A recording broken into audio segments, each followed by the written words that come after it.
Hey guys, we're live with the 9th episode of GuardianCast. No guest this week. We have a lot to talk about. We're trying a new format out this week where we don't strictly follow the TWAB. We're going to have more of an open discussion about broad topics. So we're just going to kick things off right off the bat since we don't have to do a guest interview. There was a huge patch this week. You can read all the patch notes, which I'm going to refer to. I have them up right here on the screen.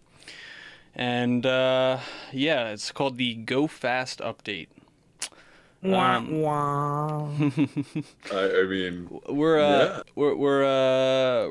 Let's start with the sandbox. So this is something I have to get off my chest right off the bat before we get to anything else. This is the most important thing. Can we just start off on a positive note? No. I have to get to it's the Go Fast update. I have to talk about this.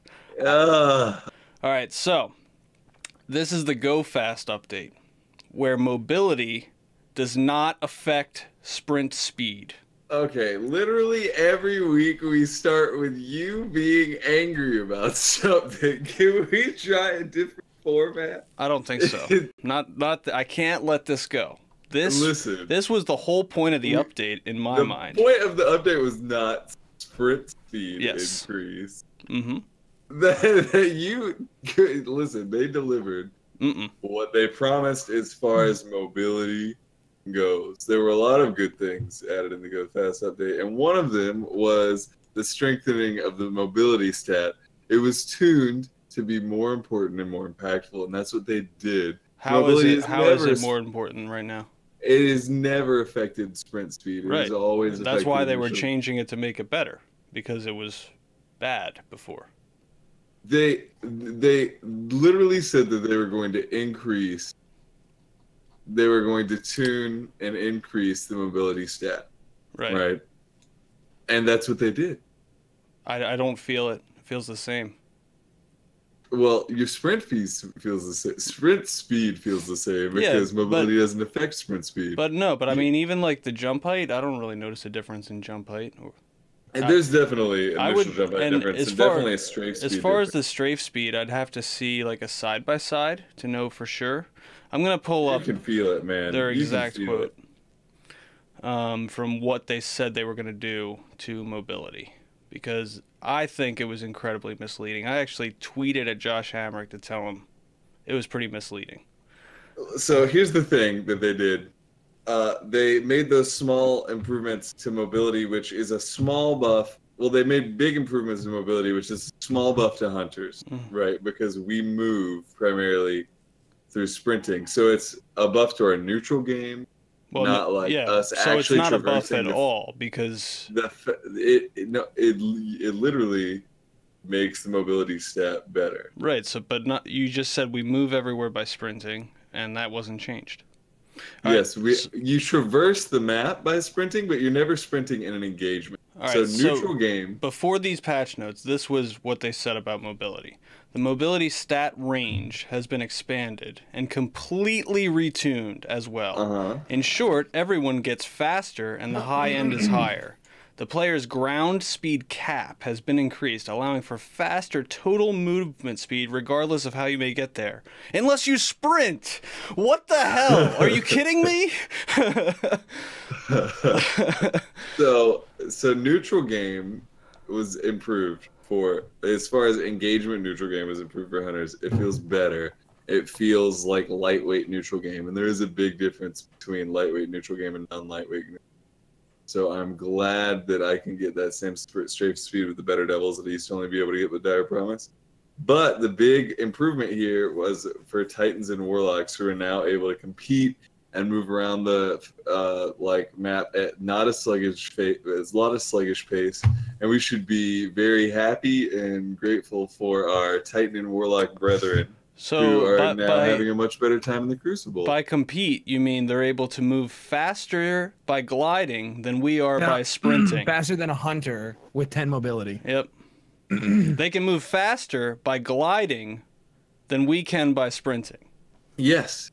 If you're talking about like straight line, like, yes, they can move faster by gliding than we can by sprinting. Yeah, 100%. The That hunter, doesn't mean that they can traverse hunter, the map quicker. the most agile class in the game, It is the most agile class. is now the slowest. The way it moves around the map, listen, it's Titan skating in D1. People could Titan skate like straight across Lost Light at speeds that were unimaginable, and it was completely useless on most Crucible maps. Titan skating was very good, okay. but like that straight line kind of thing, like it doesn't. Well, when you had a shotgun, it was pretty useful. The straight line, you could just beat. Yeah. I mean, it was useful in some scenarios, but the point is, like, the hunter's ability to like control vertical space and like control like specific movement around the map without being tied to a trajectory is huge. Titan skating was good. Yeah, it was great, but like, I just want to make the point that everybody since the beginning of Destiny 1 has been complaining that mobility is not a meaningful enough stat, that it should affect sprint speed.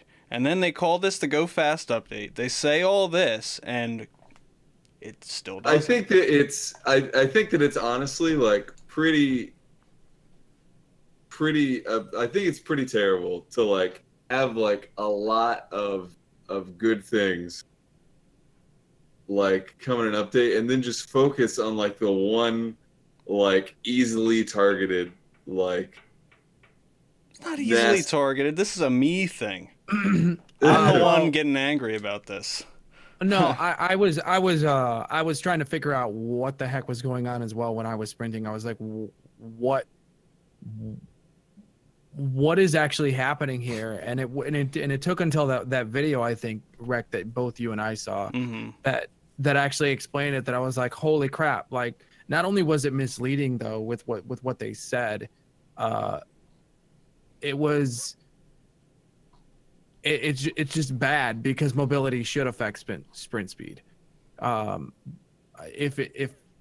don't know, like from my perspective, I didn't feel like I was going any faster because I spent most of the time sprinting. So from my perspective, playing in PvE or PvP, I guess it really doesn't matter if you play in PvE, but from my perspective, I don't like it. I don't like it at all. I don't like the, I mean, when you're telling me mobility as a hunter, if I'm going to play as a hunter, the only thing I'm going to be able to do that's faster is strafe to the side faster. Big frickin' deal. I don't care. The whole point was to close the gap faster, and you can't do that. Except on Arc Strider. I'll give them that. When you're in your Arc Strider okay, so super, the movement, yeah. but even the movement isn't fast enough for people who are like, if they're sprinting, it's still not fast enough. They can still glide away from you, for sure. Yeah, and then so you can't kill warlocks and you can't kill titans that way. Yeah, if you're chasing a warlock in a straight line that's gliding from you, you won't be able to chase it. But if you did that, then that means like you're on patio on Emperor's Respite and you're chasing them through a field, which is probably like not. Or you're on Shores of Time, you go into the grotto and they just glide across the river. Any map, really, yeah. I mean, I was on Shores of Time today. Midtown, there's that big line on Midtown. 10 minutes ago before you came in here. And I mean, they saw it, I arc stridered, and the guy just floated to the other side of the map. Well, if you pop it in like a long lane, it's not like a smart use of the super. It's not going to move that fast. Well, if you pop it in the grotto, it wasn't that long, if you pop it in the grotto, it's a closed-in place. You think it's a good idea, and then they're just like beeline down the river. You're out of there. It doesn't matter. Yeah. It doesn't matter where you pop it. That's the problem. Well, no, it does actually. So it matters a lot. What I would say to that is, it used to be better to pop it in cover because of how long the animation took. But now I think you should pop it right in front of somebody because it's a lot quicker and it's a lot better to do that because you can instantly hit them almost. Like the reach is really far. Yeah. Too like the registration. But that's the main reason why I thought I was going faster though, and I was trying to figure out why I thought why it felt, because everything does feel faster, and it's like little tiny things that make up a big thing that is all really, really good. It's just I don't feel like it's enough to like it's a good step, and it's a fantastic foundation. Would you call it a step in the right direction? Well, I call it bigger than a step in the right direction. Okay. I call it laying a foundation for where they want the game to go in the next updates and here on the forward. Like 99% of it's good. The one thing that Recked said was bad was that sprint speed should be affected by mobility, or make mobility a different stat, or make it a better stat, or I whatever agree. you're gonna do. You can't have mobility only affect straight speed. Yeah, I agree. And I think the biggest problem is it's built into the hunter class. There's literally, like, if you wanted to go 0 mobility as a hunter because you're like, this stat's garbage, you can't do that. You just can't do it. And also, I want to see the testing on the glide, but glide has never been affected by mobility. So these hunters or these titans and warlocks that can outpace you with their glide could probably run low mobility and still outpace you. Yeah, that's garbage. They can, but no. Listen, we're talking about like straight line movement, which is not and has never been. It has never been, not in all of D1 or D2. Straight line movement has never been the hunter forte. Hunter is all about like using like angles and controlling aerial space and line of sights, which they do far better than warlocks or titans, and that they do even better now with strafe speed increase, which may not seem like a big deal, but it's a huge deal. Yeah, I because the time you like spend controlling sprinting in an engagement is 0 time. I really like controlling aerial space, especially since we have such accurate weapons in the air. It's amazing. Like, what was that? Was that a? I feel like that was a joke. Mm-hmm. I feel like that was a joke. I feel like that was sarcasm. Basically, they should have called this the Nerf Hunters update instead of the. It wasn't a Nerf Hunters update, but they did buff everything else more than the Hunters, which was disappointing. Which was needed, considering the position of Night Stalkers. Yes, I agree. And Arc Striders and everything else. All right, so that. Do you want to talk anything else about movement speed, or do you want to talk about the subclasses? Because we're kind of getting into the subclasses. The only thing that I'll mention about movement speed, and this is kind of what I was getting to about that, but the big reason why it felt like for me that I was moving fast was because of the super movement, because of the attack. Like for the Arc Strider, the attack length on that is ridiculous, and I don't think people have fully adjusted yet to the distance that the Arc Strider can actually do. You're right. So far, it is ridiculous. Even using it, I haven't adjusted. I've noticed like I'm like using the dodge to close the gap, and I'm getting too close to people. Like I shouldn't actually get close enough that they can melee me. You know what I mean? Yeah. The one thing that I do want to mention to everybody, I mean, both chats and everything like that, because I know people are saying, well, I have questions, but I'm not going to ask them. Feel free to ask any questions that might be relevant to the topic we're talking about. Or if you feel like, I mean, I don't know, Reck, do you want to take questions that are unrelated to the topic we're talking about?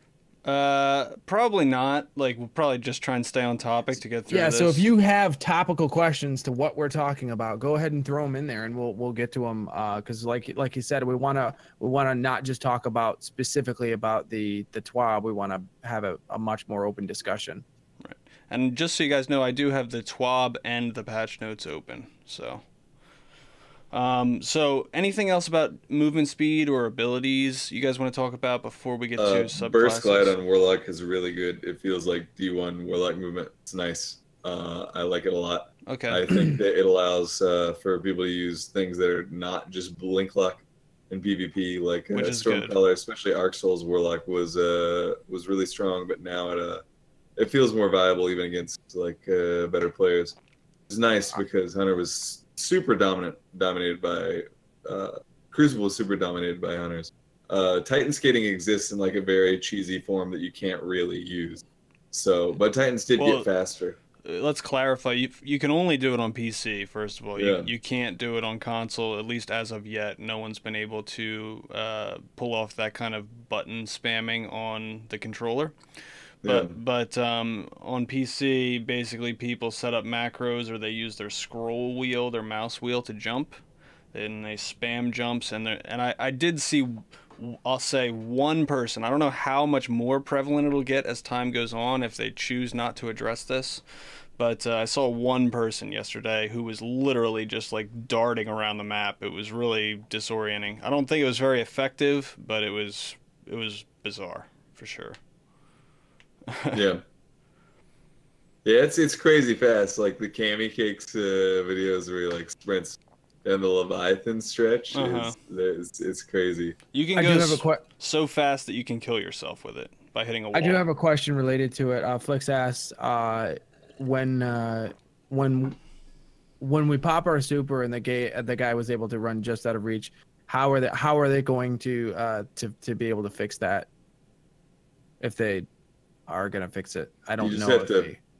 Yeah, I mean, you just have to pop your super in close quarters. Yeah, and also if you are close enough to actually lunge at them, you can go faster than you would be able to by just sprinting. Like that lunge on the Arc Strider actually allows you to lunge at them pretty quick if they're in range. And you can now dodge forward at full speed, like the maximum speed of the super. So sprinting is like you no longer take a speed decrease from dodging. Nice. Yeah, then he commented and said that a person should not be able to move faster than a person in his super. So, and I actually agree with that. I think that I think it's wrong to have a person super slower. You want an opportunity to counterplay, right? I mean, I'm not saying like you should just be able to easily run away, but at the same time, you don't want to just be a sitting duck to a roaming super either. Right. Yeah. 100%.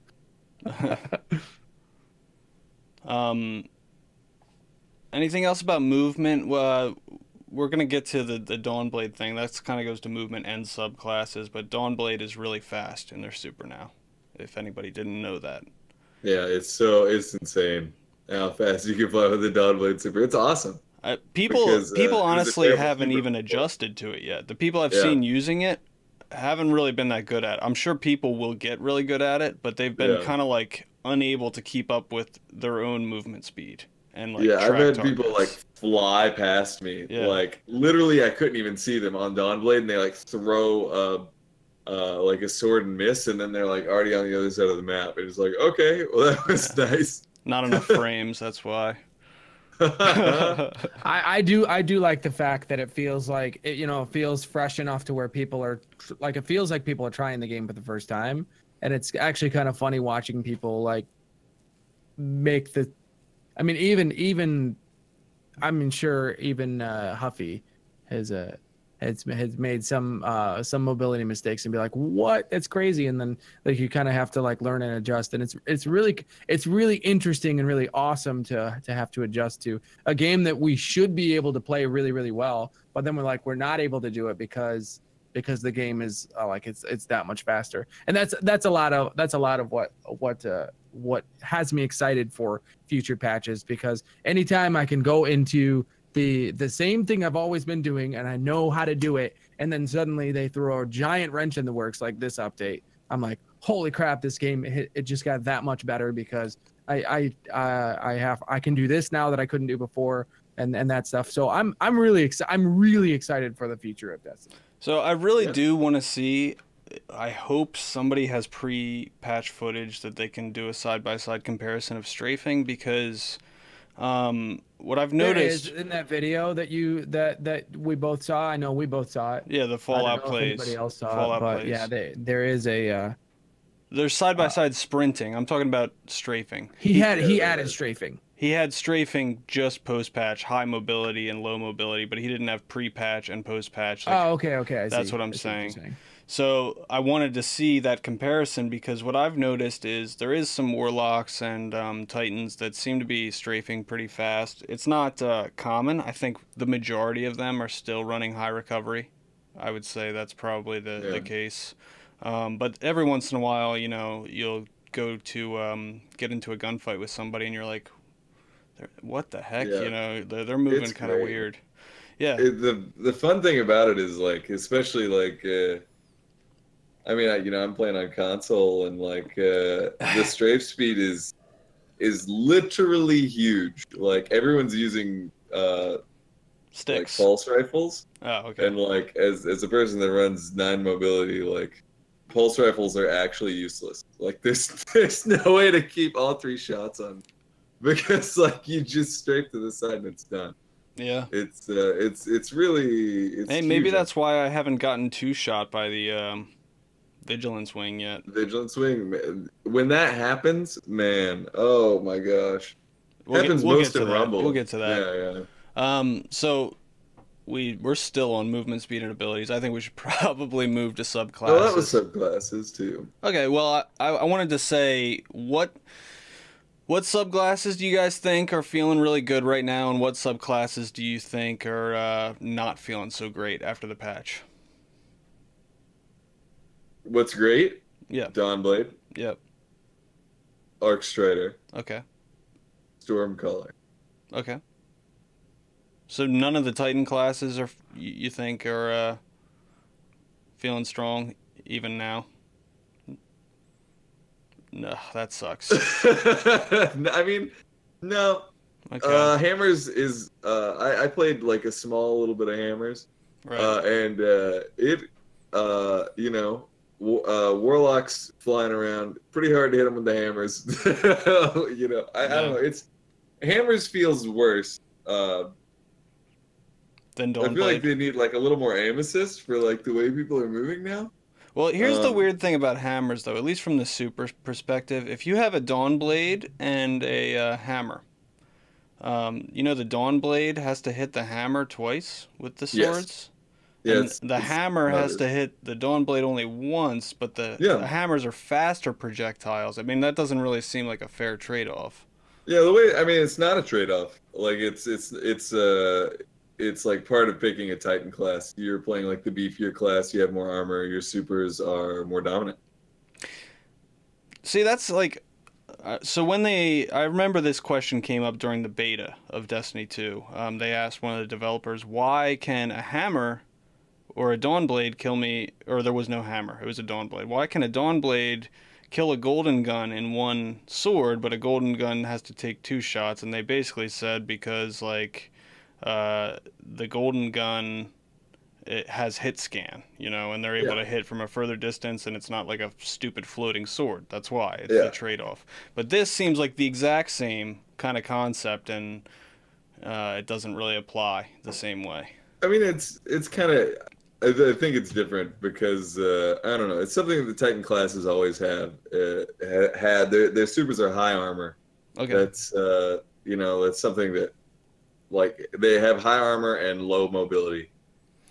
I mean, the thing is like even you know, especially even now, like the hammer only has to hit the Dawnblade once, but good luck hitting the Dawnblade. You know, believe it or not, dude. On PC, I don't think it's that big of a deal tracking a Dawnblade. It's not that bad. It's insane on console, man. With the field of view, it's ooh, it is insane. Because they honestly, from what I've seen, if they're zipping around, they have to stop to aim at you. They're not able to like hit you when they're flying around like that. This is what I think about the subclasses right now. This is what I'm feeling. So Dawnblade does seem strong. I tried it personally, and I just wasn't willing to invest the time because I don't Warlock really in Destiny 2, and I was doing horrible, so I just gave up after like 1 game. I was like, all right, going back to Hunter. Dawnblade? Yeah. So I went back to Hunter. So what I felt from the Hunter classes, though, is this. Arc Strider feels really good. I think the Super especially feels really good. I have been enjoying playing Arc Strider. I think Night Stalker is pretty lackluster. The Super has the same problems I've always complained about. I'm not going to dredge that out. It just, especially now that people are moving faster, it's really hard to catch people in a tether. It really just is. So I think it needs to activate instantly. Just does. And then Golden Gun. Golden Gun feels like by far the weakest class in the game, in my opinion. I think it's awful. They really have to buff the neutral game of it. I think the throwing knives need to do more damage. You know, they suck. Even if you land them, there's it's like horrible. A big difference between, like, you know, they are balancing for 2 entirely different platforms. Right. So things are gonna feel different. Golden Gun feels good on console. You know, the main aim assist fixes a lot of those. I don't think issues. so though, because even if you hit somebody with a knife, it does 90 damage. That's awful. I mean, I used the knife like non-stop in Destiny 1. I mained Warlock, but I would play Hunter, and I loved using the knife. You did 150 to the head in Destiny 1. Now it does 90 damage. I mean, just you get extra with the explosive knife. But you're better off just shooting the gun with hit scan and doing more damage. It just doesn't make any sense. I mean, it's not for taking like a 1v1 engagement. You use it to close off an engagement or to begin an engagement. You know, to get like health advantage before you like start your TTKs. I don't like that. I miss using a hand cannon, shooting one, throwing the knife, and they're dead. That was amazing. So the Hunter class is like not about like taking 1v1s.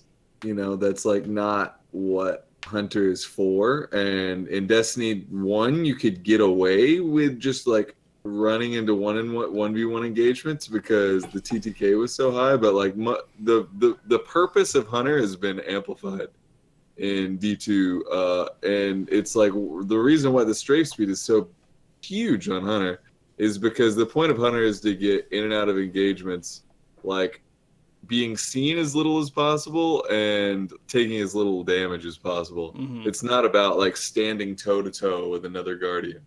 Like seeing who can land 4 shots with your better devils first. That's just not the point. What class is like that? I get Titan is like that for sure. I want to play a fast version of that class. Whatever class that is. Well, I agree with you, Huffy, because that was why I was having trouble adjusting to Warlock. When I'm on Hunter, I can peek a lane, dodge roll out of it, or even just strafe back out of it, out of the sight line. And I just kept dying. But before I could get behind cover on Warlock, and so that's why I couldn't get used to it. But that being said, I really think that the use of the throwing knife is so niche that it needs to be improved. I do. I think that it's very difficult to land. Very difficult. Bad on PC. Yeah. It's very bad. It's bad on PC. It needs. I mean, I don't know if it would be as simple as adding console AA to PC throwing knives. Yeah. Flex just said, I wish there was a way to activate a super and stop it when needed and not having to wait till it runs out. Yeah, that'd be nice. That'd be nice.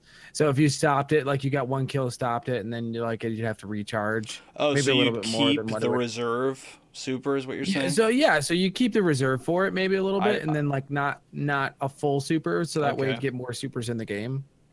It would just be nice to sometimes like I arc strider like 2 people, and then like we're trying to like clean up the last 2, but they're at like the end of a lane and I can't shoot them because that could be cheap though. I think there would have to be a penalty. You know, if you're like, but there's more strategy involved in. Let's say there's 4 people, you just killed 2 people. Yeah. Like you put it away now, because you killed those in 1 swing, but that 1 swing now costs you. Well, that's what I'm saying. Hoppy's frozen for me.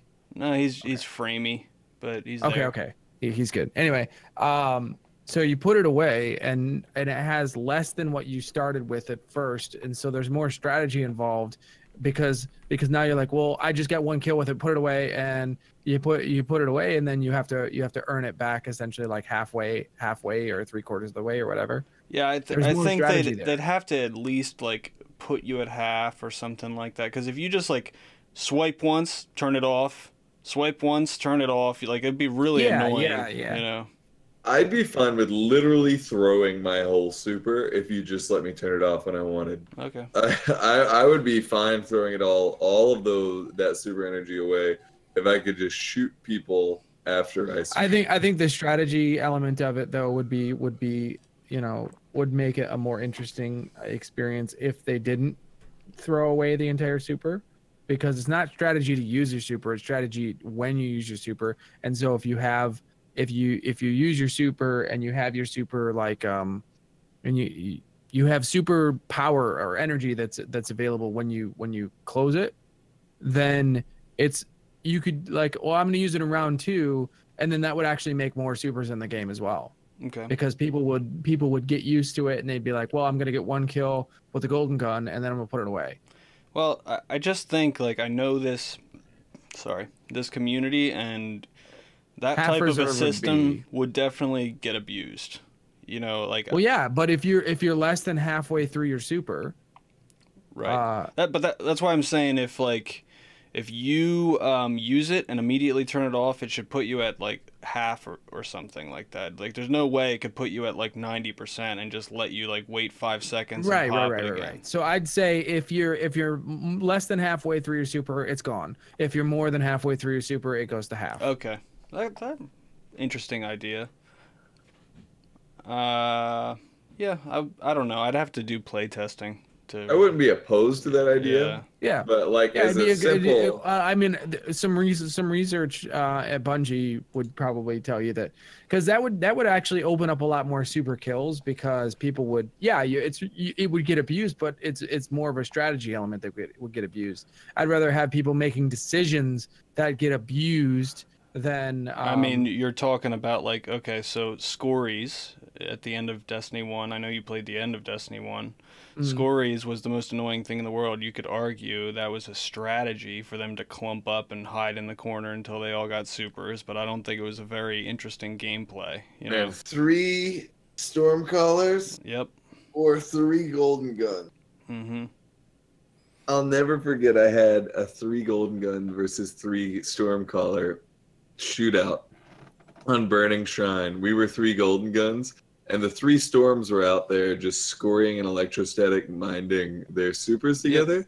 And so we were like getting pooped on, so we stayed inside and did the same thing behind Shrine.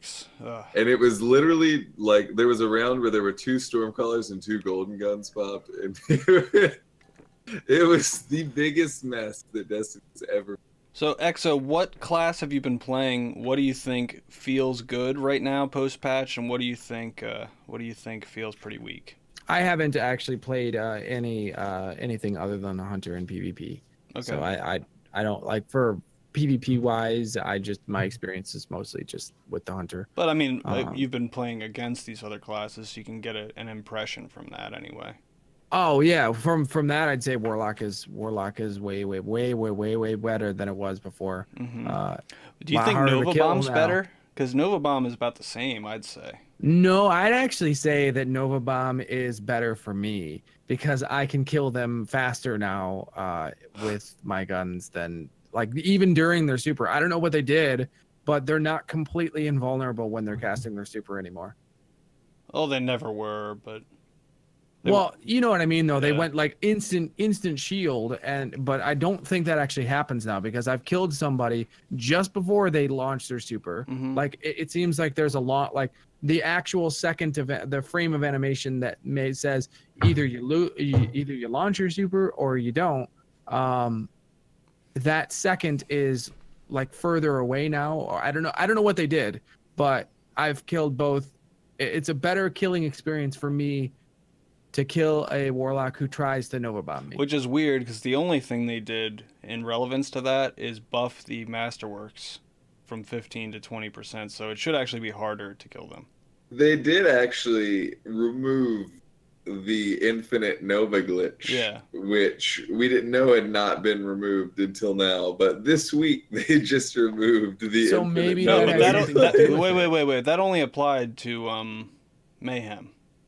That's why it didn't matter. Maybe the fix had something to do with that, is what I'm saying. I don't know. I don't know. I don't know how the glitch worked, so I can't really say. I don't know. I never challenge a Novaing Warlock because it's not. The glitch. I'm aware of how the glitch worked. I never was able to actually figure it out how to do it, but it had to do with throwing your grenade and throwing your super at the same time, and your grenade would cancel your super, and your super would cancel your grenade, so your super wouldn't be used, and you'd be able to like infinitely just Nova people all day. Weird, but yeah, it only worked in Mayhem though. Yeah, because like I guess it's like the super, like the time in which your grenade would throw off would cancel, so that it would think that your grenade was recharging, and then it would cancel your grenade, and then when you throw your super, and I guess that's how it worked. Weird.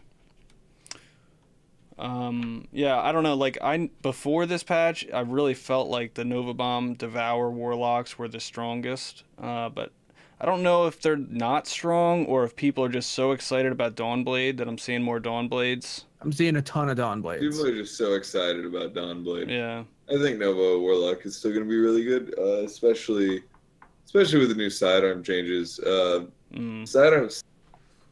Sidearms feel really good. Not just burst sidearms. I gotta be. I was really surprised to go into PvP with the Rat King. And oh God! The Rat King. I shouldn't be talking about this because I don't really want people to know, but Rat King is the new meta, baby. Get out of here. The first game I went the Invis does nothing now, so it's fine. Okay. The first game I went in with the Rat King, like me and a friend both dropped 36 kills, like just running around, like actually pooping with the thing. The buff like really helped single fire. So hopefully the exotic tuning pass isn't gonna make that even stronger. Dude, it's so good. Rat King is I haven't seen a single Rat King in the I know because people dismantled it. You gotta try the Rat King, man. Interesting. Oh. All right, so that's probably a good segue to start talking about weapons now. What weapons are you guys? Forget these weapons. Did you see that video? Yeah, of the Drang. Oh man. I have that in here. Or I put it so good. Yeah, I'm gonna play the video when we get to that. Actually, I'll just it's in the TWAB. I'll just play it now.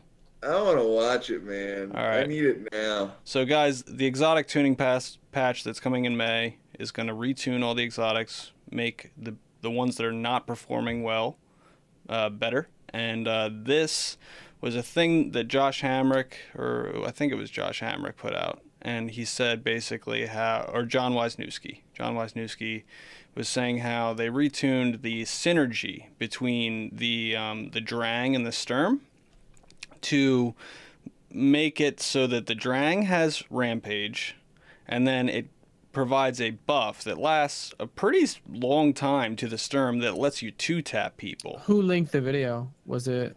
It's in the TWAB. Oh, okay. So, here, I'm gonna bring this up. Enjoy, guys. This is pretty incredible.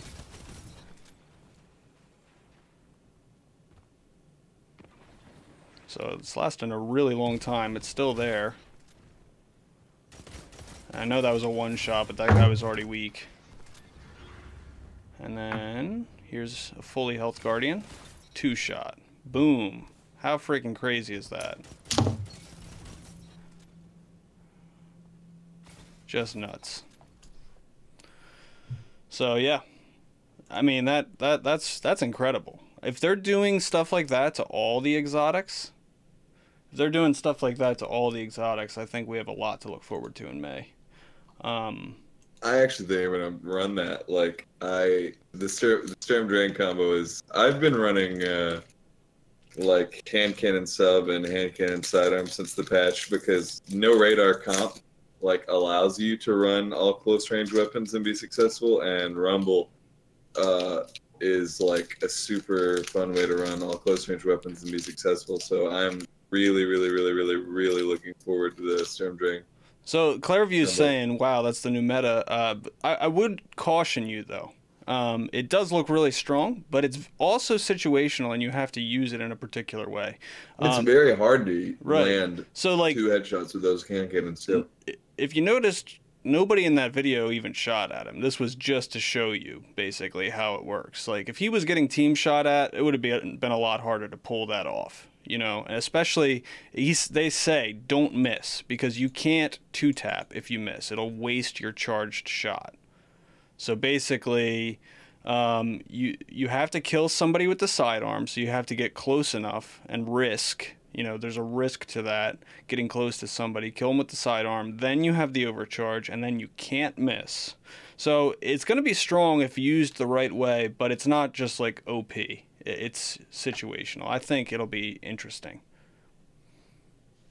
But okay, we got on a tangent there a little bit. I think it'll be really good in Rumble.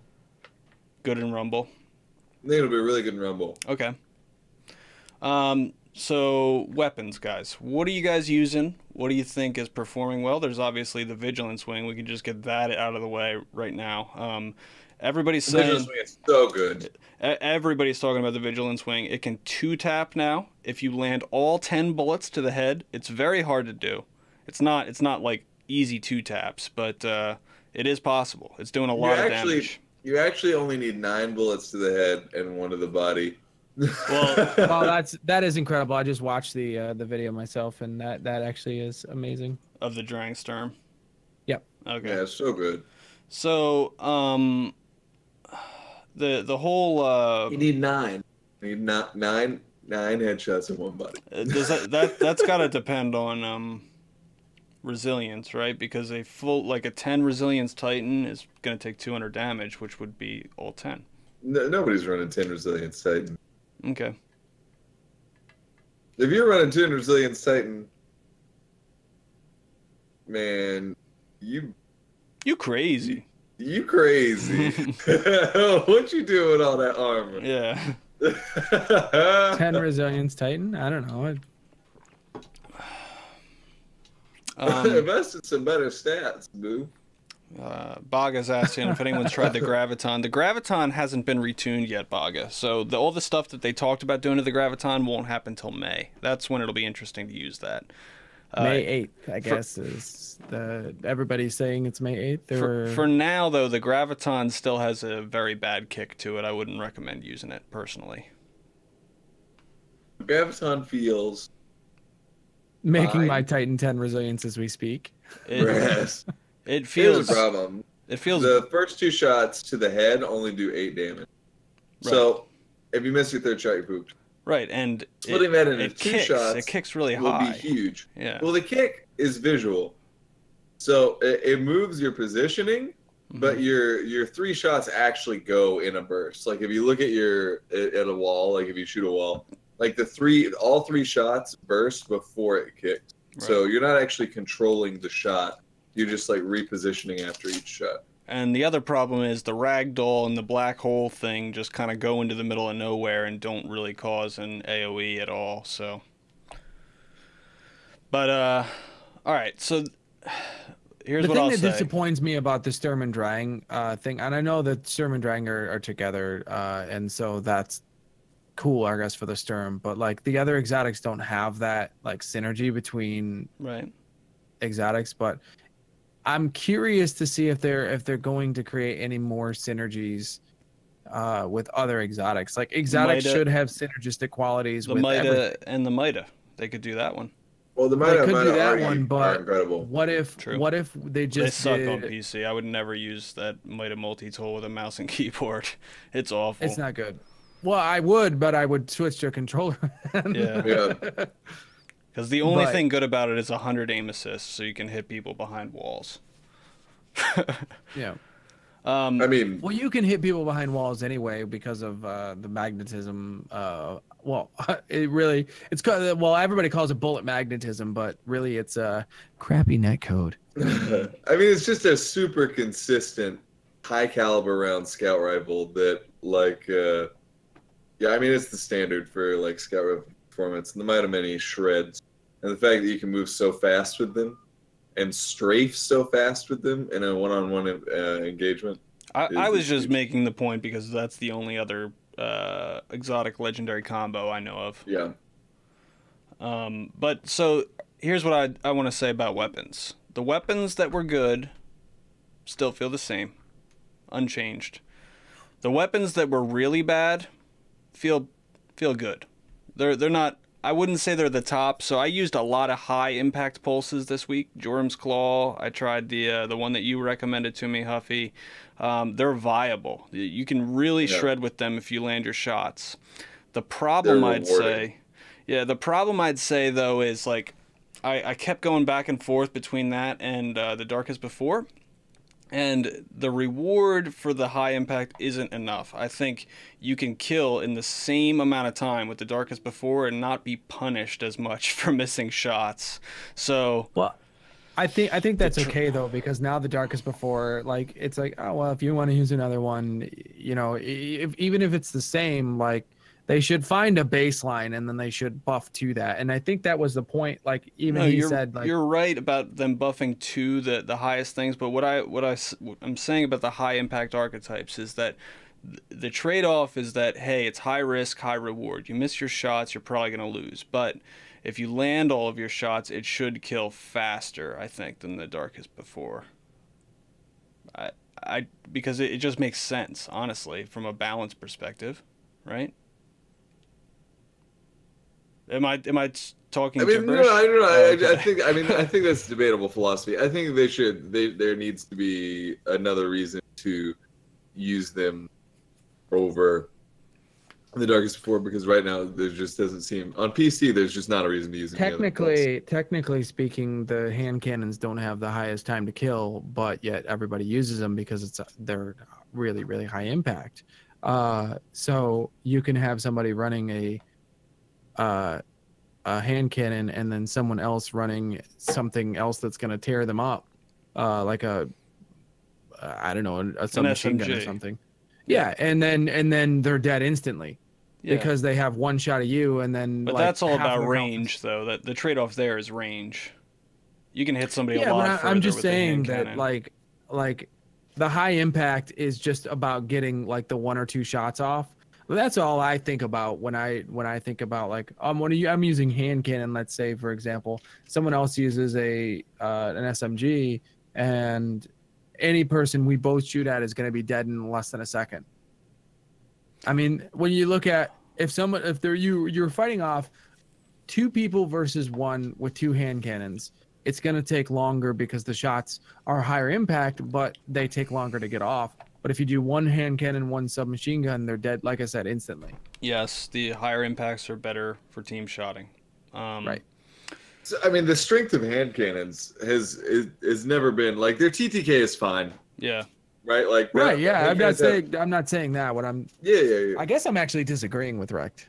I think that the high impact actually has a place. So you're saying it's for team shot. If everybody runs high impact, you can kill people instantly by shooting them in the body or whatever, right? I don't think you know, everyone should run high impact. I think I think there's a place for all of it.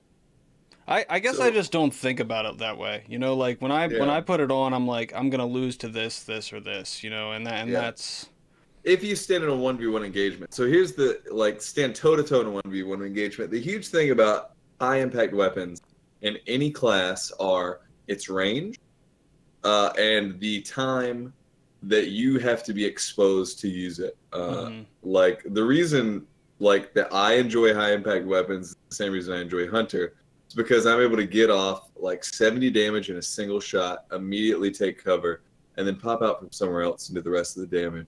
Like, the strength in, like, high impact scouts is that you can get a shot off, take cover, and then re-engage. Like, you control the pace of the engagements if you play at optimal range with high impact weapons. I think with a scout that makes a lot more sense because of how far away you're going to be doing that. It'll be a lot easier to take cover and stuff like that. I think even with a pulse you could make that argument. The high impact hand cannons are absolutely garbage. I can't get behind it. I don't like the speed of them. I think but that's the only thing, because I don't like the cadences. So yeah, the cadence of them is bad. The ammo count is super low. So, and then the reload speed is super low. Okay, so the ammo count needs serious addressing. Yeah. I think that's the biggest thing with them, but can you imagine having like a 36 clip or something like that, though? You don't want something that high. That's not what we're saying. But I think like that 11 is fair right now. Yeah, it's like 9 or 8. I think that like 7. having at least 7, one yeah. with like a 9, because some have 7. Mm-hmm. Some literally have 7, and it's just not acceptable. Right. But the thing about the hand cannons is they are very rewarding. They're very, very rewarding. They're high risk, high reward. And you're able to use them in like at an extended range. I think that there needs to be more good ones. I think that the base stats on most of them are low. The only one that is actually worth using is the Kreml's Dagger. Mm-hmm. But I would argue that the Kreml's Dagger is actually a very good weapon, and and I think they have a place. I think that base stats for those hand cannons are very low. Yeah, and that's a handling, huge problem. stability, stuff like that. On the other end of the spectrum with hand cannons, they've said that, you know, they buffed the 180 archetype, they kind of hyped them up a little bit, and they're not good. The reason that they're not good is not because the time to kill, it's not because of the perks, it's not because of the precision damage, it's because they made a weapon where your recoil literally goes into your face and then you can't see anyone. Yeah. Like, it just... It reminds me of the old muzzle flare from, like, No Time to Explain, where, like, it would flash on your screen and you're like, where was that guy I was shooting at, you know? Yeah. And it also gives you this weird feeling that you're using a sidearm, you know, because of how it recoils, and you're like, yeah, just keep firing, and it's like, no. It's not doing that. 10 on reload to Better Devils. But I think you guys are both saying that Better Devils is probably better with handling, right? Handling on Better Devils. I like handling on Better Devils. I think it's better with handling, and I have reasons for that. But I don't use Better Devils except in PvE. So I mean, Better Devils is so the other stats for Better Devils are like the only other good one really is I mean, magazine. You don't need magazine on Better Devils. The reload speed is fine. Mm-hmm. You can get stability, and the stability stat doesn't begin to take effect until your second shot and when you're fully ADS. Mm-hmm. So stability doesn't really matter on PC. Not a huge deal. Right. And then, like, on console, stability doesn't matter unless you are, like, firing more than once for a hit reg. The hit reg is fine now. The handling gets you into your scope faster. Yeah. To be honest with you, I'm thinking about dismantling my Better Devils because I've just been using the Dire Promise. The Dire Promise is so good. Yep. Can we talk about the Dire Promise right now? It's my favorite. The Dire Promise is like so, way better than the. But nothing changed about it on PC. It's so good. Nothing changed. It doesn't matter. It's the best. It's the best freaking hand cannon in the game now. It's just so good. What do you? Okay, so Exo, you didn't think it was the best before? No, I would switch between the Midnight Coup, the Dire Promise, and the Better Devils. Now I'm like, well, I'm not going to use anything else but the Dire Promise. All right, so I don't know what changed that made you think that. It's exactly the same as it was before. I mean, I'm a Dire Promise user. I have almost 5,000 kills with it in the Crucible. I love the Dire Promise, but nothing's different about it. It's exactly the same. Most of my experience with that like comes in from the PvE perspective of that.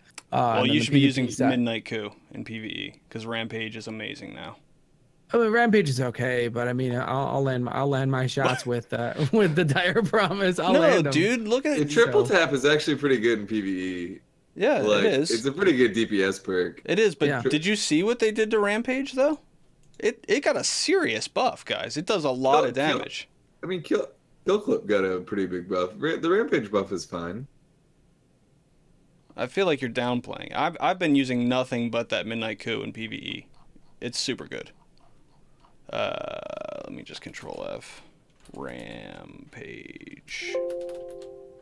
All right, so it was 1.33x, and now it's 1.65x. And the duration's longer, too, from 3 seconds to 3.5. And kill clip is from 1.33x to 1.53x. See, everyone's got their type of guns they don't like. Fans of Better Devils would like the Better Devils. Yeah. I personally love the old-fashioned style of gun, so old-fashioned and Dire Promise are my the old-fashioned. So here's console. Here's the console peasant talking. They added they buffed hand cannons on console, right? Mm-hmm. They improved their registration on everything. Literally every hand cannon in the game feels way better, except for the old fashioned. Yeah, that thing feels like in PvP or junk in PvP. It's not just on console. Like, I've always felt this way, and so like somebody like Gigs would tell you it's amazing because of kill clip. for sure. But I've never liked it. I just am like, hey, I can shoot faster with the Dire Promise. I'm gonna do that. That's just The how I've problem always with felt. kill clip on the You old-fashioned, never have enough health left to fight the next engagement. So what does it matter? yeah, You know? and you have to land 3 headshots with kill clip. If you're gonna get kill clip, then you should at least be able to land 2 headshots in one body. Like Yeah. to literally have to turn around and 3-tap somebody in the head. Yeah. With a weapon that you've just brought kill clip on, and you only have like such a short window. Yeah. It's so short PvP.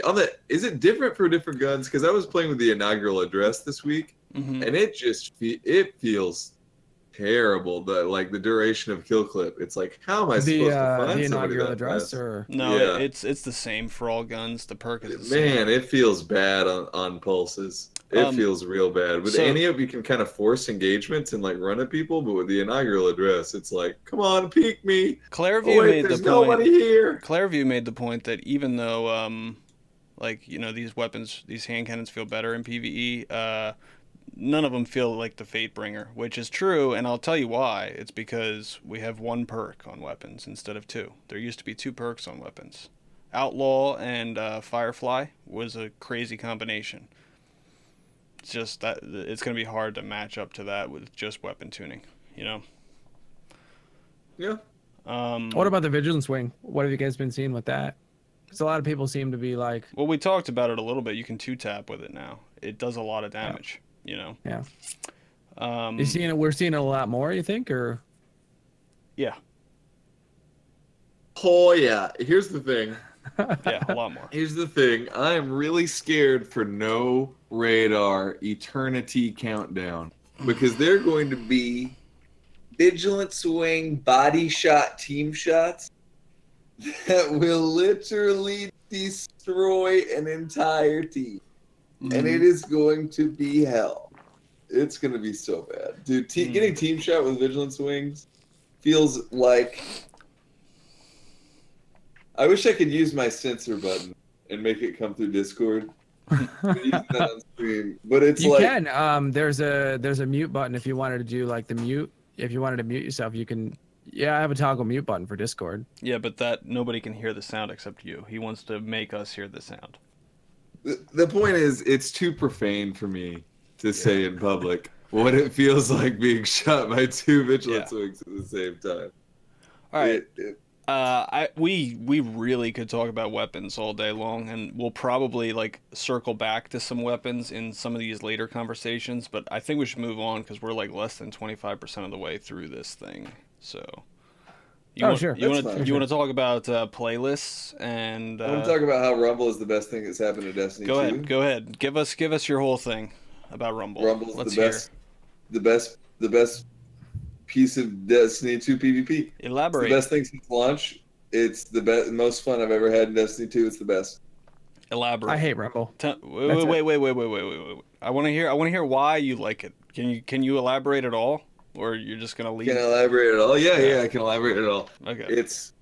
It's fast. Okay. It has a huge skill gap, and it rewards high skill play. If Okay. you learn how to play Rumble, you see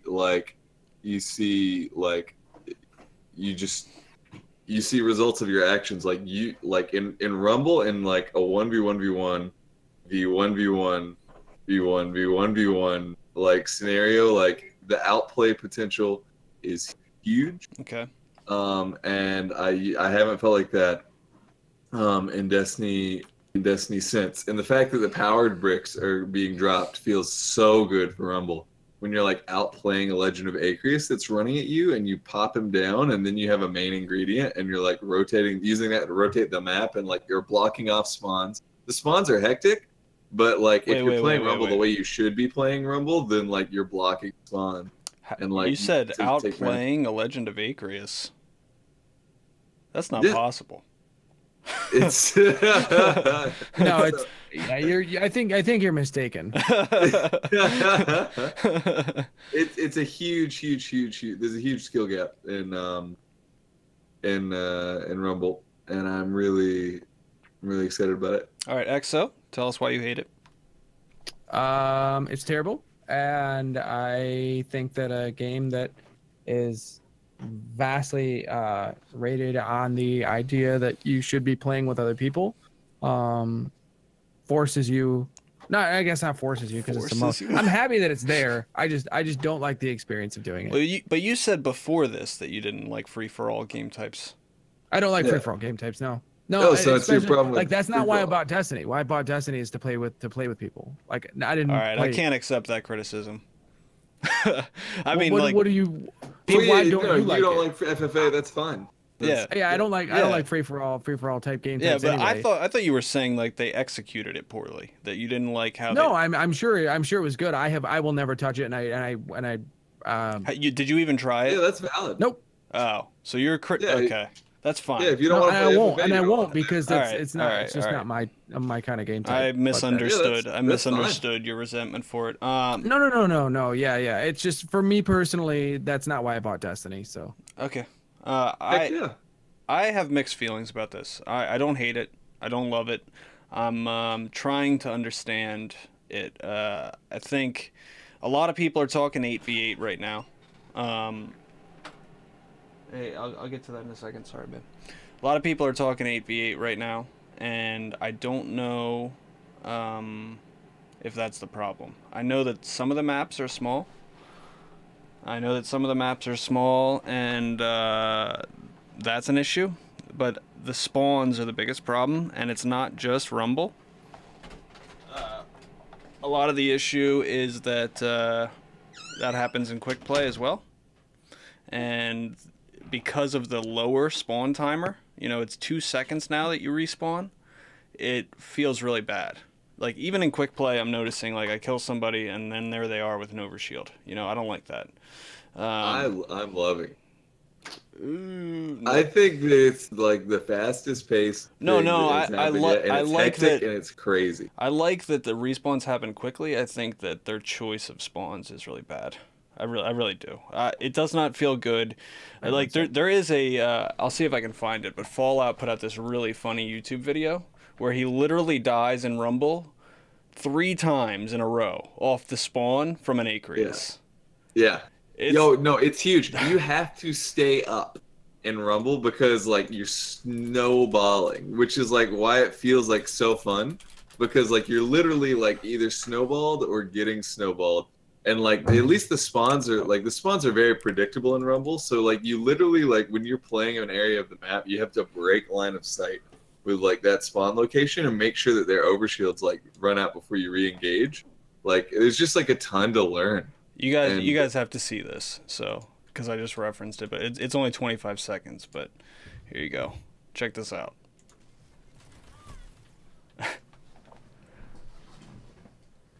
Yes. Hang on, Exo. I'm just playing this Rumble, this ridiculous. Oh, okay. I didn't know if you were saying something. You were asking me a question. I was gonna say, yep. That is the truth.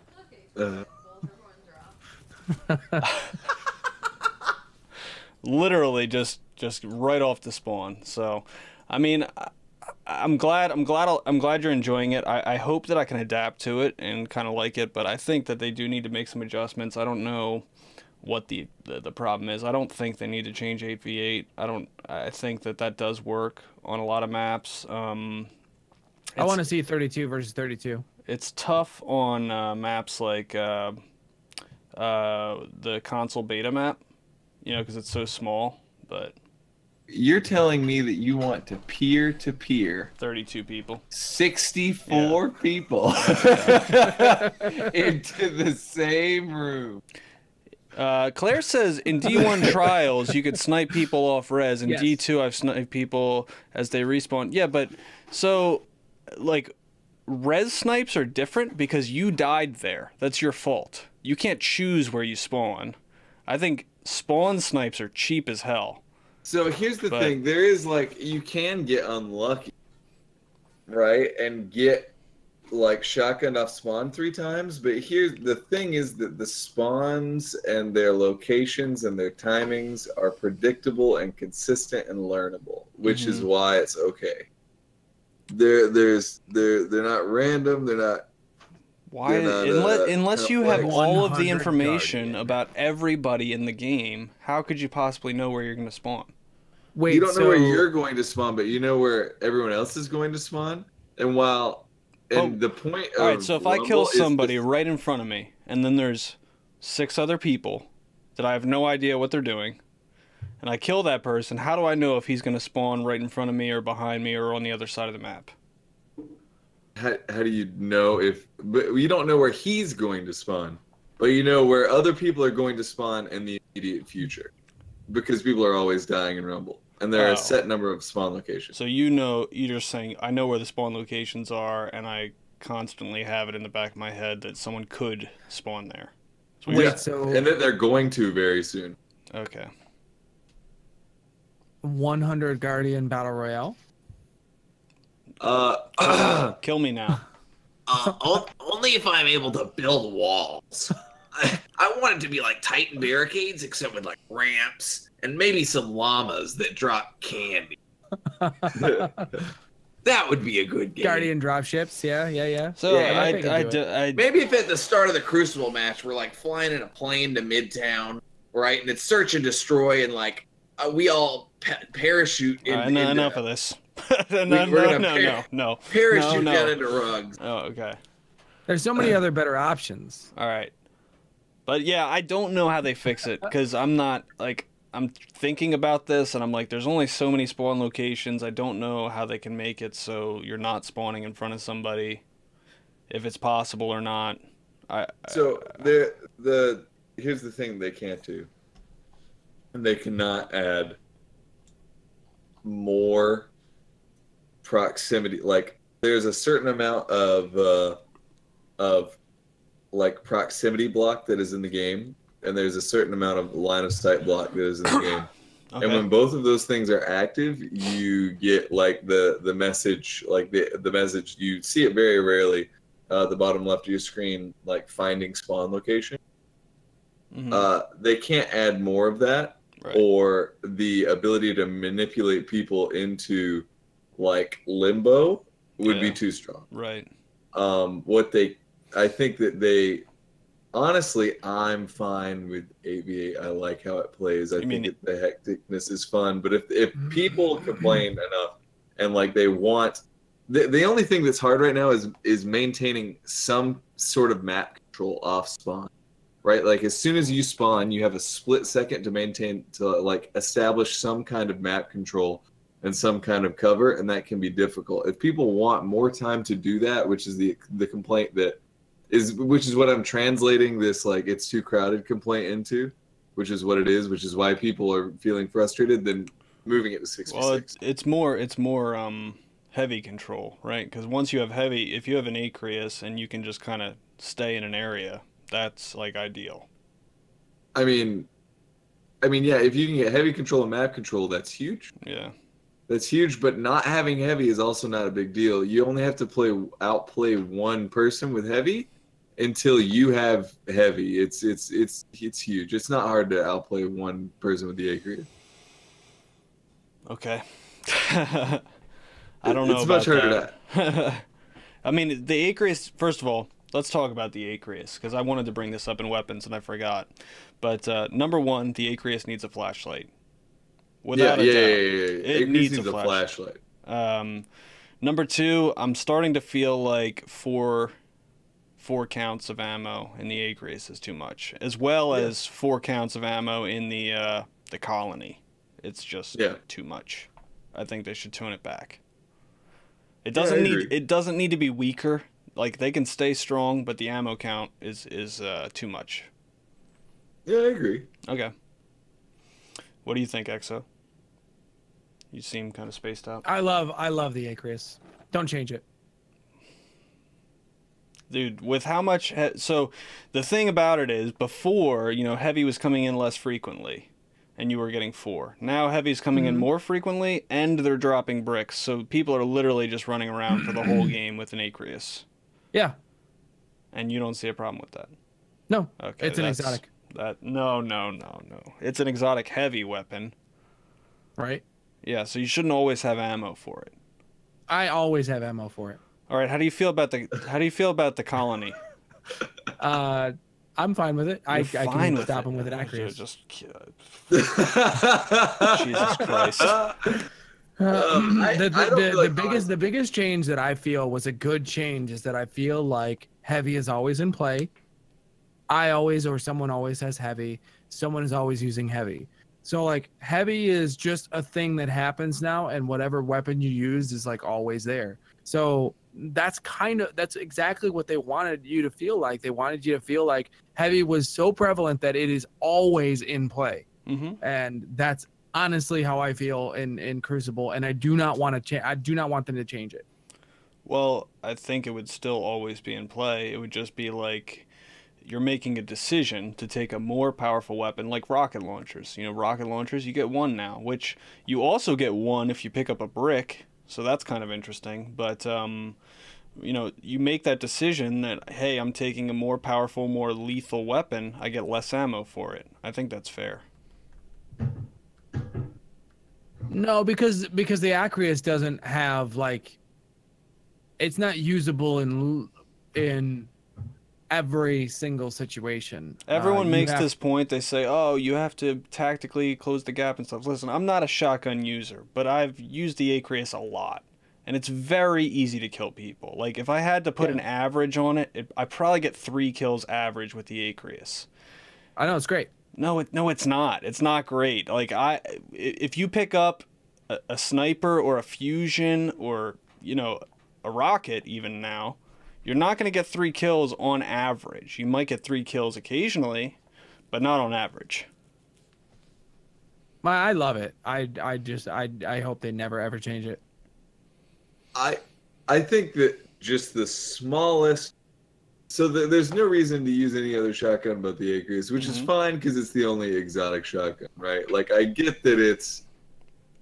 But the thing that I liked about Destiny 1 exotic shotguns was, like, even though they were super, like underused, like, they were exotic because of the things that made them stand out, not because it was literally just the best shotgun.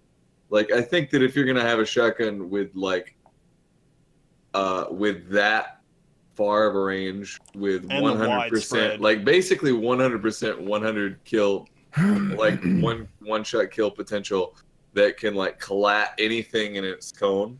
Like I think that like at least one, literally, at least one ammo less than a normal shotgun. If it had 3 shots instead of 4, like just like some small, like just give me some reason. Especially since you're getting bricks now, so you kill somebody with the Acreus, and then you get even more Acreus ammo. I'd be all right with losing 1, but I mean, I really don't want to see him. I really don't want to lose 1. I mean, Dado's reflections on this were pretty good this week when I watched his video, and he was making this joke over and over again, how he's like, there's a lot more Acreus ammo, I mean, heavy ammo in play now. Like, so I'm noticing a lot of Acreuses. I think that... I think the ammo should be toned back, but we're kind of dredging this point out at this point. People will catch on to the Acreus and it'll get it overused. Right now, it doesn't feel overused because people are still using rocket launches of all things. Like, why would you do that? Why are people still using rockets? I have no idea.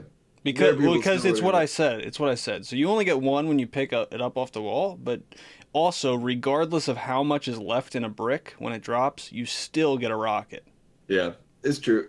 So it's really good. It's good for Rumble, especially the Wardcliff coil, because somebody can drop 1 shotgun ammo and you get 1 Wardcliff coil. Yeah. Here's the thing about the Wardcliff coil is you're also running high risk, high reward scenario because the Wardcliff glitch still works in Rumble, but in a different way because the equivalencies are set to where Rumble is like 5 or 6 fusion shots. If you die with Wardcliff coil, 1 shot in Rumble, then the other person gets 2 or 3 main ingredient shots.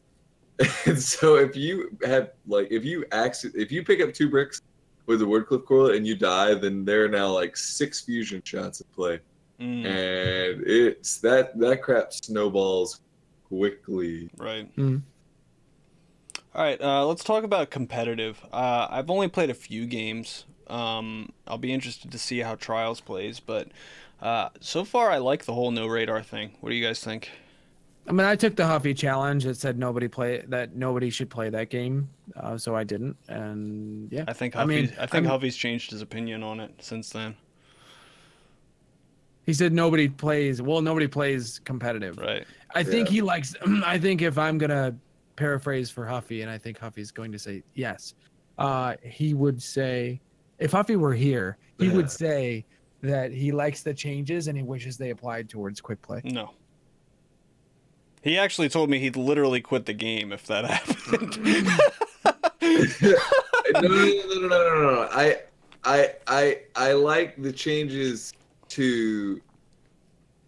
So some things have changed, some things have not. I think that it would be nice to first of all, the quitter penalty thing. I think that there could be a small quitter penalty for quick play. I think that that's a change that they could bring over. After playing no radar for a little while, it's really, really, really fun. Okay. In Countdown, especially, and I would love to have that experience in quick play sometime.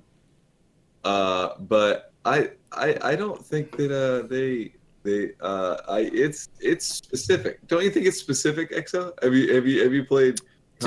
Maybe to certain game types, yeah. Yeah. But I come from the world of people who hate control, so. Control was so much better when it was point based. Yeah, I like zone control, where I miss zone control a lot, where the zones matter and the kills don't.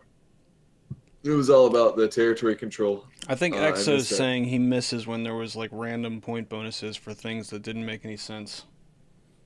Like, hey, you killed that guy with a grenade. More points. Control was a better game in that scenario where, you would get 50 for a headshot or whatever it was, but like you'd get like 200 points or 300 points for a zone control. It just felt like a better game. I mean, Slayer didn't really necessarily feel, or I'm sorry, Clash didn't feel like a better game type with that necessarily. Like, I don't know. I don't know. I liked it. I liked it a lot. I liked the PvP being point based. I think it created an inconsistent experience. There was a lot of screenshots of post game reports where people were like, I outslayed this guy, I out objective this guy, and I still lost because of weird situational stuff. Play the game type. If there's situational stuff that guy's taking advantage of, that's the stuff. That's exactly how he's playing. No, it's random. I mean, they had stuff like, oh, you killed the guy in first place and you got more points for it, but like, it's not like you're targeting that guy. Most of the time, it's just like, oh, it happened to be the guy who was here, So, I didn't like that system. I don't think that system should come back. If there's one thing they should not bring back from Destiny 1, that's one of the things. So, there are things that didn't make sense in Destiny 1 that would make sense in Destiny 2. I'm not advocating or not advocating for a point system, but the thing that is, there's a lot of difference between Destiny 2 and Destiny 1. What was weird in Destiny 1 was getting like double points for grenade kill. Yes. So that it was like literally more. It was more beneficial to throw two sticky nades or supers. Yeah, two sticky nades instead of like hit somebody with a weapon. But in D2, it is like the cooldown timers are longer, and you have to use your nades like specifically and skillfully. So that's something that would work in Destiny 2. It'd feel fine. It's not something that I'd be opposed to. There's just was that like sticky grenades? No, not sticky. Not one-hit stickies. The points. No. The points that you're suggesting could work in Destiny 2 a lot better than they would have ever worked in Destiny. So Claire says he wishes there was more PvP game types.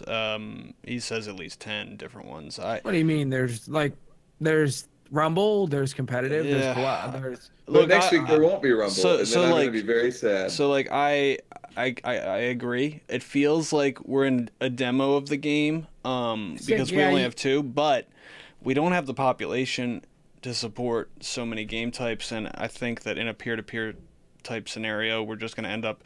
I'm already waiting 5 minutes for a game as it is now. Seriously. So I don't think they can do it. You know? Yeah, but I do think that you can give us Rumble all the time because if you're alone and like. That's fine. Like it's a sarcastic response. There should always be more than like 3 game types to pick from, always. Because when the private matches come in, people are just going to be playing Rumble in a private match. They're not going to be, they're not going to be in the mode. You have to do something about that. So you might as well put the modes in there so that it's not an event type. And to answer the question of whether or not people can ask questions. People are getting questions about whether or not they can ask questions. Go ahead and ask questions, and we'll answer them as we see them. Yeah, like we don't have the player population to support multiple game types right now, but maybe we would have the player population if we had multiple game types. That's an interesting paradox. All right, so last thing about the Crucible, and unfortunately we don't have a ton of time to talk about this, and it's a lot to talk about, but time to kill. It's a hot button topic right now. A lot of people said their biggest criticism before this update was that they weren't really increasing time to kill. I'm going to say I'm on the fence about this, man. Lowering the time to kill, you mean? Right, lowering the time to kill. Right. I don't think this is the magic bullet everybody thinks it is. It's not. I kind of like the pace of things. Like, I like the 4-tap to the head with the hand cannon. I think everybody wants this 3-tap back. I don't know. I don't know if that's going to fix the game like you think it is. Some of the weapons, though, the higher impact ones were 2-tap and stuff like that, in Destiny 1. So, I mean... They all got tuned back. But how crazy are we going to get? Like, right now, you could go in there and you can 2-tap with a lot of guns. Not with the Vigilance Wing only, as far as I know. Right now. Oh, I'm talking about in Destiny 1. No. Like, you can play Destiny 1 right now. You can't 2-tap with a lot of weapons. I don't even know of any. They tuned them all back, all of them. I don't know. It just like from what I've seen of the latest thing, but apparently, according to the community, it's only the 4th most requested thing. Oh yeah. I saw that post. So the thing is, time to kill. Frames. It's a hot topic. It works with the way the maps are because the lanes are long and have no cover. The time to kill has to be high because literally in order to just like rotate into the like next lane, like you would just die. You would just die walking through the field because there's no cover anywhere, and like just walking around sometimes like 3 people can all of a sudden see you at once. Like you need a higher time to kill. If they were going to lower time to kill, they'd have to redesign them. Yeah. There's just not enough. There's just too many lines of sight on the maps. Like, if you have something like Exodus Blue from Destiny 1, if you're playing on Exodus Blue, you could have a time to kill of 0.1 seconds because you can manage your line of sights, like, incredibly there. Like, there's so much cover. There was just crap everywhere to hide behind. If you're on Eternity, and you're trying to push Temple, and you're, like, your whole team is sitting behind those little fucking balls out on the beach, right? You're just, like, chilling out, crouched behind there, hoping that the guys on the other side don't mine you. That's a miserable experience. So we're all in agreement about this then, pretty much. Mm-hmm. Yeah, it's not what everybody thinks that it is. I don't necessarily say that lowering the time to kill is even like maybe a little bit. I'd be like more powerful guns are okay, but like right now with as much team shot as going on, lowering the time to kill would like if they made no other changes and they just lowered the time to kill, there's a lot of problems with the game. There'd be a huge issues. Yeah. Like, if you're stepping out, dead. You're already dead in a second anyway when Dropping you're being frames team shot. like crazy. Yeah. And there's they gotta combine it with other changes. The weapon slot changes. I mean, I see my chat's talking about that. Snipers and shotguns. I don't think with as much effort as they're putting into shotguns. Unfortunately, I agree. I think that snipers should be in the energy slot, but I don't think with as many changes as they're making to snipers that we're going to see that. However, I do think that shotguns are still probably going to end up in the energy slot, if I had to guess. Because that's the most requested change. Yeah. We have that thing from Cosmo. I should probably pull that up. I think that like a slight. I think that more things in the realm of like the Sturm Drang combo would be fine. Like specific like high skill play, like rewarding you with like a fast time to kill. But I don't think like balancing the whole game around, because people want the game to be balanced around a three tap hand cannon shot. And that not from 140 archetype. It wouldn't work in Destiny 2 with the way the maps are designed. You'd have to redesign the maps. Well, that or you would have to redesign the spawn system entirely and then put snipers in the energy slot, which we know they're not doing. Well, I don't know. They say the most requested thing by the community is weapon slot changes. I think that Bungie has a different idea of what they're going to change weapon slot wise than like we do. I think that they say that and we're like, whoa, we're getting the snipers and shotguns back. And I think that they're like, oh, we're going to move the worst grenade launchers. You're probably right. They probably do have a different idea. I think the smartest thing that they could do is get rid of the kinetic slot, make it an energy slot. So just make it an energy slot. 2 energy slots. Yeah, 2 energy slots and a power slot. That'd be fine. That won't make no difference in PvP at all. No, but I mean in PvE, I'm not talking like. That's what. It'd be cool to have modifiers in PvE. Yeah. So all right.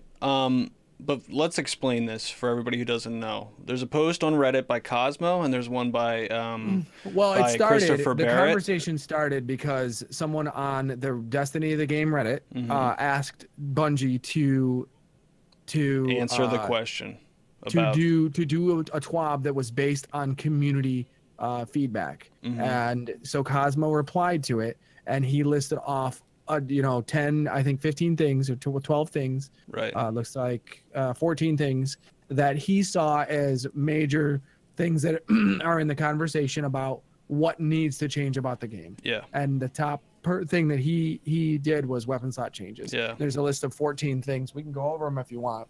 But... I think it'll take too long to go through all these things, to be honest with you. You know what wasn't on that list that people writed about was class tree customization. Yeah, and it should be. But also, other than this post, and I can't find the other one, but I'll try and find it later. Christopher Barrett also answered this same thread, and he said, number one, they want to reestablish Destiny as a hobby, which is huge. I think that's a great vision for the game. Like, that should be their number one priority. I'm excited about that. Which means lowering the time investment. No. For anything. I mean, if it's a hobbyist type thing. No. He said literally, like it said, we want to reestablish this game as a hobby that gives you something to do every single day when you return to the game. So it's increasing the time investment. Okay. And then the other thing that he said was, I'll get you answers on the weapon slot changes and the random rules, I promise. So that's what he said in his post. And then Cosmo came out with this post with the list of things that the community wants, and I guess we're going to hear about this. It does say right here, more customizable subclass trees, Huffy. Or did they add that? Maybe it was wasn't edited. There like 2 days ago. If you read the comments, then like yeah, edited. Added a few more from the comments below. Yeah. Yeah. So you have just as a list, weapon slot changes, and the list of weapon slot changes, adding random rolls, making duplicate drops more meaningful, lowering the time to kill, more weapons and armor as unique rewards, secrets to discover, collectible items to find, more difficult activities, making exotics more powerful, direct access to specific activities, i.e. game types and strikes. I thought he spelled strikes wrong with a Y. I was like, what? Longer tail progression in quest activities, which is the reason to grind, more vault space and storage solutions, more customizable subclass trees, and power level changes, i.e. feeling more powerful. Yeah. Can we talk really quick? I know we don't have a ton of time can we talk about the Nightfall specific loot? Yeah. So that's the next thing on our thing, and I am so excited to talk about this. Go ahead. Y'all go. Okay, so I grinded the shit out of this Nightfall this week. I got the sniper. It took me about 15 times. I had to do the Nightfall about 15 times. And I had it on a modifier of 15 towards the end. I started on like 8 and gradually worked my way up. And then it finally dropped. I was pretty excited about it. I was a little worried that the weapon would be lackluster and it wouldn't have been worth the grind. But it's literally my favorite weapon in the game. I haven't taken it off since I got it. I feel like sniping is back. I can actually use it as with that sniper as a viable thing in PvP. And I mean, it's not as good as the Acreus. Don't get me wrong. It's not. The kill potential is not as high. But I feel great with it. It's got a super short zoom scope, so I can actually see what's going on and not be completely disoriented when I scope in. It's snappy. And it doesn't have the really bad reticle sway. The reticle is very good on it. It's like a little crosshair, similar to the Still Piercer in Destiny 1. I feel like I can just slide around corners, snap in, quick scope somebody. It's just great. It makes me feel like a sniper get a headshot, again. It does enough damage to where you can. Yeah, it's high impact. It's high impact. So if you hit him in the body, it does 158, and then you can one tap him to the head with a hand cannon. I love it. I love everything about it. Have you tried it, XO? I don't have it yet, but I'm going to, you know. Sick. I'm actually like after the podcast, I'm gonna be grinding for it until I get it. Let's go, dude. I'm definitely gonna. So here's the thing: the list of all the Nightfall unique rewards is out there. It's been data mined or whatever. We know exactly what they are. There's this hand cannon that is literally going to be the nastiest hand cannon in the game. The perks are so good. The stats, it is statistically better in every single column than the Better Devils. It is like literally every single stat is higher than the Better Devils. And the perks are great. All right. So here it is. It's the DFA is the hand cannon. Huffy's talking about it. I have it up on the screen. And the perks on it. It has Rampage or Opening Shot. It has Drop Mag or Accurized Rounds, and it's got 3 muzzle options. It's an adaptive frame. So it doesn't have explosive rounds like the Better Devils, but with Rampage and I'm guessing Accurized Rounds, Rampage would probably be the way to go. For PvP, Opening Shot, Accurized, and then for PvE, the other two. It's totally viable for both. What we're talking about right now, guys, for anybody who's wondering, is the DFA. Yep. Which is the hand cannon from this week's strike, correct? No, it's from the Tree of Probabilities. Yeah. Okay, so it's tree of Probabilities. Yep. So when the Tree of Probability comes around, so there's only one weapon per strike, correct? Yeah. No, there's not even one weapon per strike. Okay, so here's the thing that's weird. As far as like, hey, we're gonna go grind the weapon or whatever it is. So there's only one. There's one reward for strike. All right, so there's what 1, 2, 3, 4, 5, 6, 7 strikes. There's 3 weapons. 3 weapons. Yeah. The rest of them are cosmetic, ghost shells or sparrows. Fantastic. Yeah. I still think that's great. Yeah. So I think it's great that they. All right. So here's the thing that's weird is there's 7 strikes, right? And they made some of the rewards like, oh my god, like I need that in my life. They gave us like a legendary ghost shell, which is like, okay, exotic. Maybe it's gonna be good. Exotic. And then they reskinned a sparrow and made it exotic, and they were like, all right, this is one of the weeks. All right, but wait. That to be fair, Huffy, that reskinned sparrow is part of the Exodus Crash Strike, which we can't do until they fix it in May. They reskinned the sparrow. And literally one of the rewards is a DFA hand cannon. One of them is the best sniper in the game. The other one's a reskinned sparrow that's exotic. Hello? Yeah. What are you doing? So what you're saying is... But to be fair, the other exotic sparrow that we can get from the arms dealer looks really, really cool. It literally looks like the same sparrow with bombs strapped on. I think it looks cool. I like it. The one thing I will say about the Silicon Numera is, and I said it in your chat when you got it. It's a mismatched reward for the time investment because you're doing a person who plays PvP doesn't want to do PvE to get hit. That should be because that's a PvP sniper. And It's the same thing for the PvE Acreus, though, right? It is, and Yeah. that's like it's wrong. Yeah.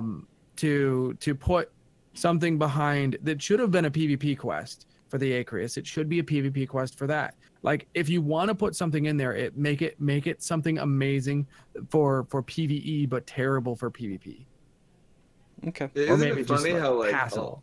a lot of the stuff from like the Crucible vendor, or like the Better Devils, is like one of the go-tos in PvE, and we're all using. And I like, know. I guess the big change made Acreus amazing on dogs for PvE as well. Oh, really? Amazing. Yeah, like you Really? can one-shot a dog. Nuh-uh. Holy crap. Oh, with like enough stacks? That's crazy. Mm-hmm. Wow. That's awesome. People are two-manning dogs now with the Acreus. Yikes. That's That's nuts. awesome. Let's go. All right. That's great. I love that Guys, people are breaking stuff in PvE. Like how much really- And more not just powerful dogs, do you they're feel? like bathers. Well, I guess not Callus, of course. really but- short on time here. So like Okay. if you have like probably like 5 minutes is what we got. So if you want Okay. to ask questions or something, then If there's any other questions, guys, I know we've been doing questions the entire time, but if there's anything that you think that we haven't covered, that you have questions about this week and the Go Fast update, i.e. Nerf Hunters update. So feel free- Seven Diablo says people want a shooter RPG with more RPG elements than shooting one, but is that what Bungie wants? I don't know what Bungie wants anymore. I would say a lot of people do want more RPG, but I don't want them to tone back the shooting elements. I think the gunplay is what feels best about this game. It's what's kept me playing for so long. But I do want deeper RPG side of the game for sure. I'd like to ask a quick question. Sure. How does I don't know, actually you've probably done the most of it. I literally haven't touched it because I've been in Rumble the entire time. How's the PvE feel? Like, is it different? Yeah. Like, Yeah. Oh, yeah. It feels way better. Oh my God. So like you can on Prestige where you'd have to 2-tap things, you can 1-tap them. On things that, that like baths is not the challenge that it was because of power ammo. You don't feel constrained to only use power ammo to be able to kill a bather, which is really nice. It's a really nice feeling.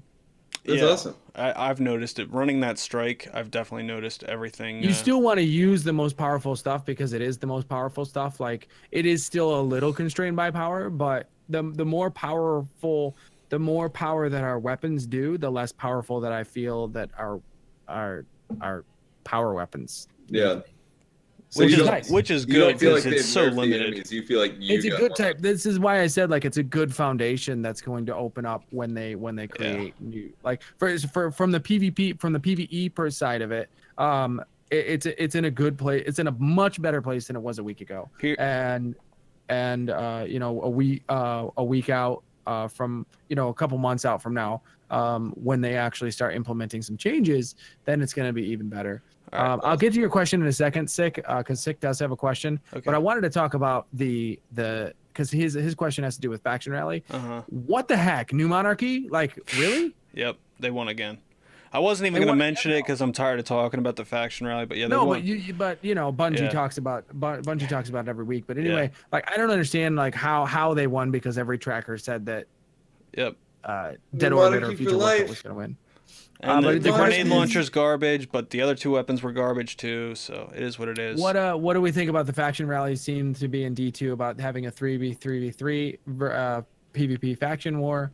Meaningful faction rallies aren't the biggest issue in the game right now.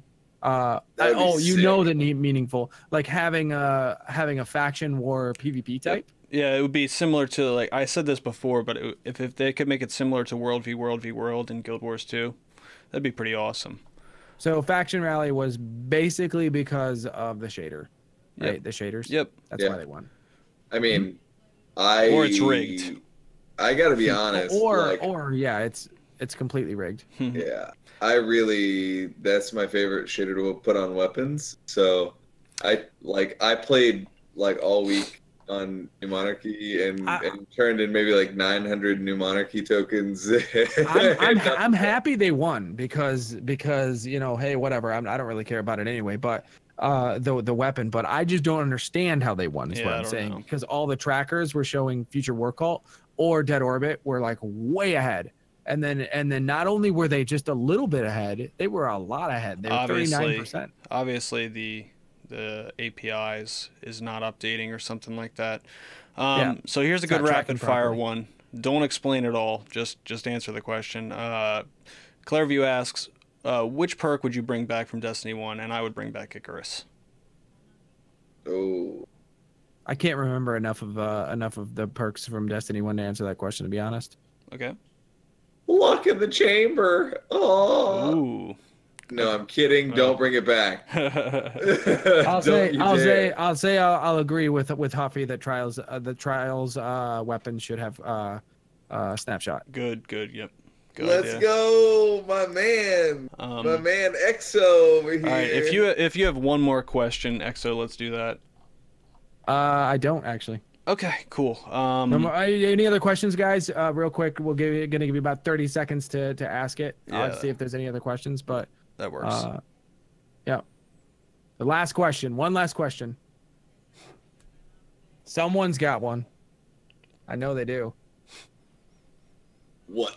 So sorry guys, I really wanted to get to a lot more topics this week. I had some other stuff in there, but just the way everything worked out, time constraints, we'll get back to some of these topics next week for sure.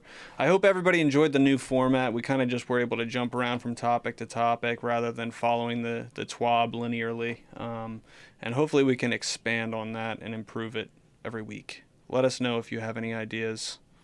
Spaniard has a question. Okay, go ahead. He says, wait, I have a question. Okay. Wait. Should he become a Titan player 100? No, that's not his question. Is it a long question? I feel like it's a long question. I feel like he's typing. It's going to be a fast answer. Yeah. Huffy needs to go rob little girls on the street. Whoa. With his aggressive. Oh yeah. Oh, there's the question. There's the question. XO team versus Recked versus what? Oh no. Huffy team in a raid race and PvP challenge. Let's go. I would be the last to complete a raid. I would have to learn how to do the raid. Huffy would have to go a full. I don't even know the question. 14 hours. He would have to go a full 14 hours to try to get that. Okay. Well, I don't know what we're talking about, but anyway, we're going to end it there, guys. Thanks. When's it going to happen is his question. Was the X like a raid race between you, me, and Huffy in a raid race? But probably not going to happen because we like each other. It's not going to happen. No. We like each other too much. It's not going to happen. Anyway, guys, everybody, thanks for tuning in this week, whether you're live in chat or on YouTube. Let us know your feedback, what you want to see in the future. We're always trying to improve this podcast. I really appreciate everybody hanging out. I'm Recked. You can find me at twitch.tv/Reckdom, RECKED_UM. You can find me on Twitter at RECKEDUM. Exo Fury on Twitch, on Twitter. And Exo Fury on Twitch, twitch.tv/Exo Fury, Fury with an I, EXOFURI, Exo Fury on Twitch. And then, I have other things too, but it's like YouTube and I don't. You have YouTube? Well, I do, but it's like a big long string of things. Let Huffy do his sign off. Yeah. Yo, I'm Huffy. All right, that works. Bye, everybody. Like, comment, and subscribe.